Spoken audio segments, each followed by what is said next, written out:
पे सबसे पहले बिहार सरकार के द्वारा कुछ घोषणा की गई है जो कि हमको पढ़कर बताना है, आप लोग को भी समझना है उसको। फिर उसके बाद आती है कि सभी को फॉर्म कैसे कैसे क्या भरना है, क्या दस्तावेज लगेगा, क्या क्या जानकारी आपको जो देना है वो देंगे। और इस पतसिया गांव का हमें ये पंचायत का पता है कि बहुत लोगों के पास नहीं है। उसका भी प्रावधान और तौर तरीका आप लोग के जैसा जनमत में होगा वैसा ही काम किया जाएगा। लेकिन सबसे पहले बात आती है कि इस प्रोसेस को समझने के लिए कि जो विशेष सर्वे चल रही है, जो चलेगी आगे, उसका क्या प्रावधान है, क्या प्रक्रिया है, वो आप लोग सबसे पहले जान लीजिए। तो सबसे पहले बिहार सरकार के द्वारा एक प्रपत्र नंबर 1 और उसमें उद्घोषणा की गई है, वो हम आपको पढ़कर बताते हैं। पहले परिचय दीजिए, अपना परिचय दे दीजिए, लोग जान जाए आपको। बोल दिए, फिर से बोल दो। मैं विकास राज विशेष सर्वेक्षण के अमीन के पद पर कार्यरत हूँ और आपके जो मौजे के अमीन साहब है वो अभितोष कुमार नाम है उनका, जो कि ये है। अब बिहार सरकार के द्वारा जो प्रपत्र नंबर 1 दिया गया है वो उद्घोषणा का प्रपत्र है। बिहार सरकार के द्वारा आप लोग को क्या कर्तव्य है और हमारा क्या कर्तव्य है उसमें बताने का जो है वो हम बताते हैं। राजपुर पतसिया 25, थाना संख्या 188, अंचल मोदी नगर, जिला समस्तीपुर के सभी भूधारियों, लोग एवं सरकारी जमीन के अभिरक्षक सहित भूमि में निहित रखने वाले सभी व्यक्तियों को एक द्वारा सूचित किया जाता है कि अवैध हस्ताक्षरी द्वारा प्रतिनियुक्त अथवा प्राधिकृत कोई व्यक्ति ग्राम सीमा एवं भूखंडों के सीमांकन या पहचान के लिए भूखंडों में प्रवेश कर सकते हैं। आपको निर्देशित किया जाता है कि सर्वेक्षण के उद्देश्य से भूखंडों की पैमाइश, जांच पड़ताल करने तथा वृक्षों, जंगलों, खरीफ फसलों या ऐसी अन्य बदलाव जैसा भी आवश्यक हो हटाने अथवा काटने में उन्हें सहयोग करे एवं उन्हें उनके कर्तव्यों को निर्वहन करने में किसी प्रकार का बाधा या अड़चन उत्पन्न न करे। आपको यह भी निर्देशित दिया जाता है कि अपने भूखंडों की सीमाएं को भूखंडों के सभी मोड़ पर मिट्टी का स्तंभ देकर उसे सीमांकित कर ले। ये उद्घोषणा बिहार सरकार के द्वारा दी गई है और इसमें सिंपल भाषा में बोला जाए तो यही बोला जाता है कि जो हमारा राजपुर पतसिया आप लोग का मौजा है उसमें सबसे पहला प्रोसेस होगा सीमांकन निर्धारण करने की प्रक्रिया। सीमांकन निर्धारण करने की प्रक्रिया में राजपुर पतसिया में जितने भी लोग हैं वो जो जानते हैं, जो बुजुर्ग लोग हैं वो भी जानते होंगे कि कहां से कहां तक बाउंड्री लगती है। और हमारे पास मैप होगी 1920 की सर्वे का कैडेस्ट्रल सर्वे, वो मैप के द्वारा और रिवीजनल सर्वे के द्वारा, जो कि यहाँ पे शायद नहीं हुआ है, तो रिवीजनल सर्वे को छोड़ के जो कैडेस्ट्रल सर्वे का जो सीमांकन है उसी के द्वारा किया जाएगा। और हमारे पास 2011 के आसपास में एरियल सर्वे के द्वारा हमारे जो एजेंसी है वहां से भी मैप आएगी, वो दोनों को रख कर हम लोग आपके सीमांकन को करेंगे। रही बात कि सीमांकन कहां से कहां निर्धारण होगी, जैसे जैसे बिहार सरकार की अनुमति होगी और जैसे ये गंगा के किनारे में है तो एक वक्त आएगा कि गंगा की अपनी जो सही है वो धारा वहीं पे वो चलेगी, तब उस समय ही यहाँ पे सीमांकन का प्रक्रिया जारी होगा। दूसरी बात कि अपने अपने जो जमीन है, जो अपनी जो रेती जो जोड़ रहे हैं, मतलब अपने जोत रहे हैं, वो क्या करेंगे, थोड़ा स्तंभ बनाकर, जो कि हमको पहचान करने में दिक्कत ना हो, थोड़ा स्तंभ बना लेंगे कि हाँ वो मेरा भूखंड है। ये बताया गया प्रपत्र नंबर 1 उद्घोषणा के प्रपत्र। अब जो रेती जमीन है जिसके पास जितना दखल है इसके लिए आधार है। आप लोग भी समझते हैं कि दस्तावेज होना बहुत जरूरी होता है किसी भी जमीन को पहचान करने के लिए। और ये भी मानते हैं कि ये बाढ़ का इलाका है तो बहुत बार कटाव होता है, ये होता है, तो उसमें नहीं हो पाएगा, कागज नहीं होगा। लेकिन हमारे पास आप लोग को खाता खेसरा तो कम से कम याद होगा, या हम लोग खेसरा पंजी से भी मिलान करेंगे और बिहार सरकार के जैसे जैसे निर्देशित होगा वैसे वैसे किया जाएगा। यहाँ पे कंडीशन थोड़ा सा अलग है, इस मोदी नगर अंचल से थोड़ा सा अलग है, क्योंकि यहाँ पे सीमांकन का भी प्रोसेस में थोड़ी सी क्या होता है दिक्कत आ सकती है। लेकिन जो कि बिहार सरकार की जो गाइडलाइन होगी उसके अनुसार ही और आपके जो बिहार सरकार का जो निर्धारण होगा वो आपके साथ सहमति के यही ग्राम सभा के बीच में रखा जाएगा और बोला जाएगा कि देखिए बिहार सरकार की गाइडलाइन से ऐसे सीमा निर्धारण करने की प्रक्रिया होगी। जब सीमा निर्धारण हो जाएगा तो उसके बाद आप लोग का फील्ड में एक 3 प्रकार से प्रक्रिया होती है। एक तो दस्तावेज का सत्यापन, फिर उसके बाद भूखंड का सत्यापन। अमीन साहब आपके प्लॉट बाय प्लॉट खड़े रहेंगे और आपसे उसके बारे में जो चौहद्दी है या उस रईती जमीन का क्या कितना रकबा है, क्या खेसरा है, खाता, ये पूछ सकते हैं। उससे पहले प्रपत्र नंबर 2 जो कि स्वामित्व की घोषणा करना है, जो कि अपना फॉर्म भरना है कि जो जमीन अपने दखल किए हुए हैं वो भर कर देंगे। और प्रपत्र नंबर 3(1) में वंशावली का जिक्र किया गया है। ये 2 फॉर्म आपको भरकर देना होगा और जिसके पास जैसा दस्तावेज हो, जिस रूप में हो, आपको जो भी प्राप्त है, अगर है तो दीजिए और अगर नहीं है तो इसी गांव में रहकर और सभी चीज जनमत में जो अगर सही होगा वही किया जाएगा। आप लोग परेशान न होइए। लेकिन स्वामित्व की घोषणा आपको करना होगा प्रपत्र नंबर 2 और वंशावली प्रपत्र नंबर 3(1) में देना ही होगा।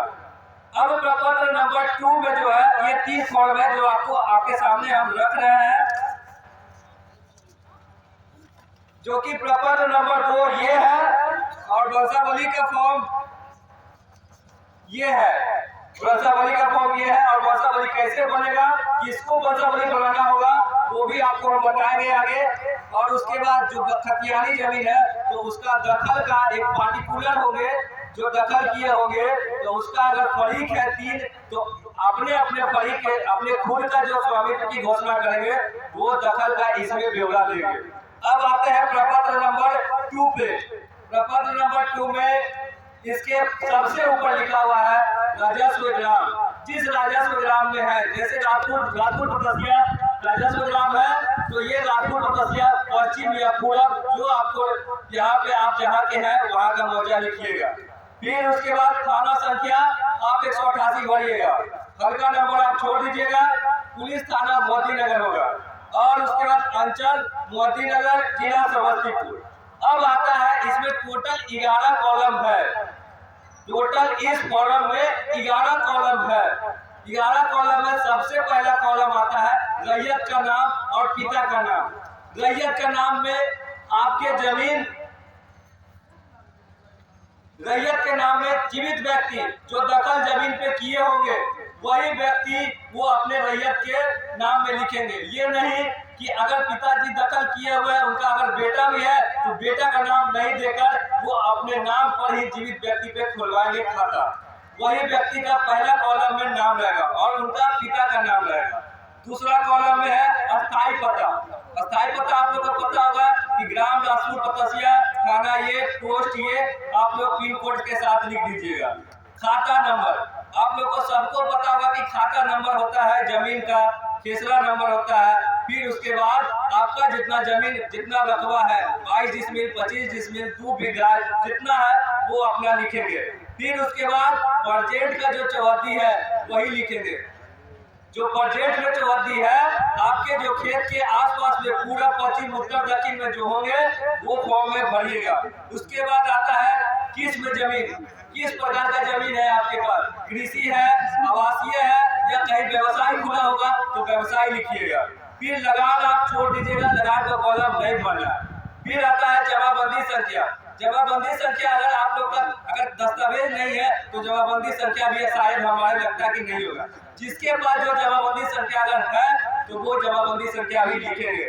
फिर भूमि के दावा करने का आधार, भूमि पे किस प्रकार से आप दावा कर रहे हैं कि ये जमीन आपका है, तो इसका भूमि के आधार में खतियान या केवाला या दान पर या बंदोबस्ती हुआ, यही 4 प्रकार से आपको जमीन प्राप्त हुआ होगा। तो अगर केवाला होगा तो केवाला लिखिएगा, खतियानी होगा तो खतियानी लिखिएगा, दान पत्र से मिला हुआ तो दान पत्र लिखिएगा और अगर बंदोबस्ती किया हुआ होगा तो बंदोबस्ती लिख दीजिएगा। फिर उसके बाद आता है अभियुक्ति कॉलम। लास्ट कॉलम है अभियुक्ति। अभियुक्ति सबसे इंपॉर्टेंट रखता है यहाँ पे।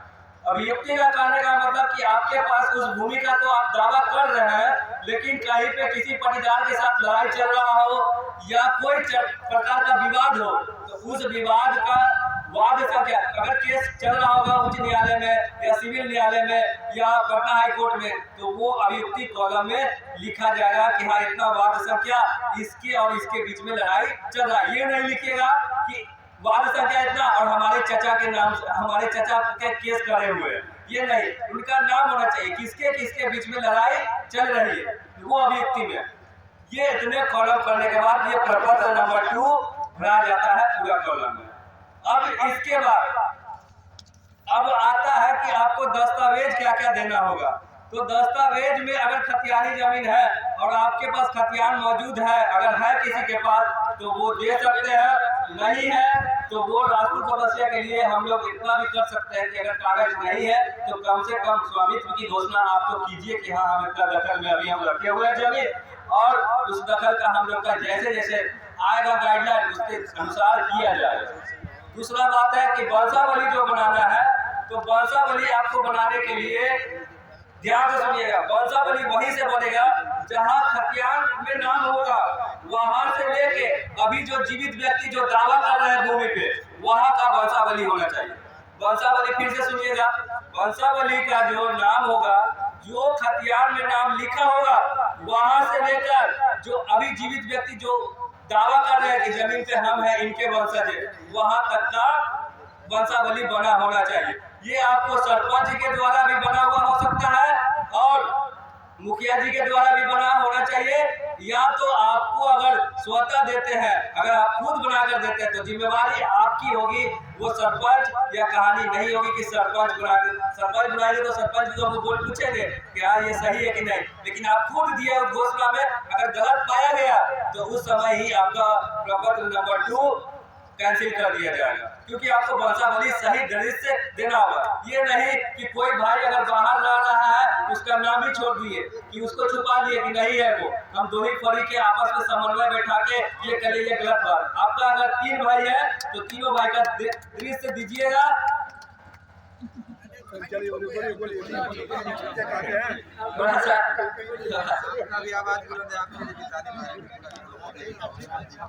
तो वंशावली का बात ये जो है वो आप में 3 फरीक है तो तीनों फरीक का नाम दीजिएगा, भले वो जमीन पे लेना चाहे या न चाहे वो बात अलग बात होती है, लेकिन फरीक में जो वंशावली बनाइएगा वो सही वंशावली बनाकर दीजिएगा। अब आता है वंशावली के बाद बंटवारनामा।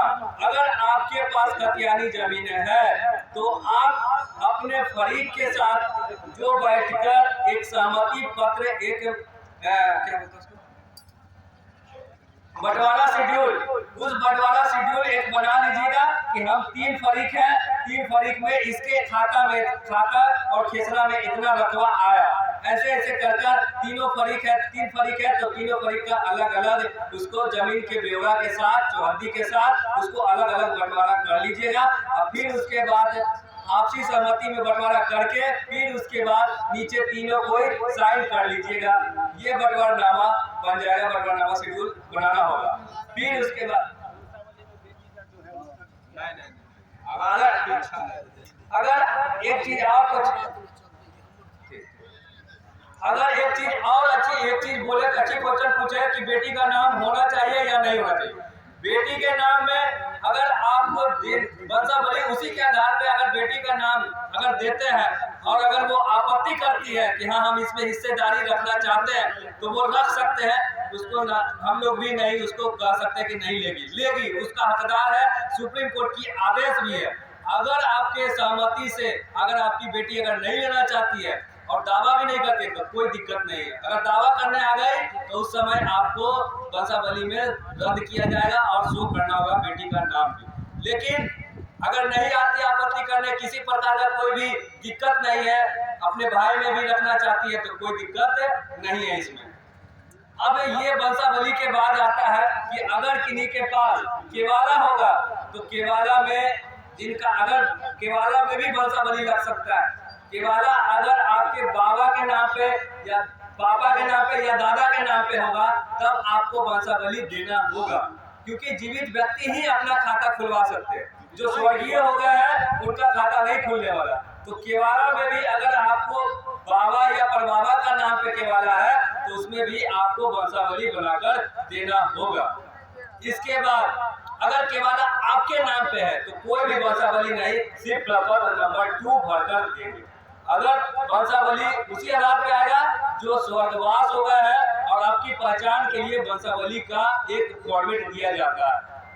अब आती है बात कि वंशावली के बाद और कागजात के बाद कि ये शिविर में आपके जो अमीर साहब है वो आप ऑनलाइन भी कर सकते हैं, और अगर कोई दूर बैठे हुए हैं, कोई यहाँ नहीं आ रहे हैं तो वो ऑनलाइन भी DLRS के वेबसाइट पर जाकर वो अपना ऑनलाइन भी आवेदन कर सकते हैं।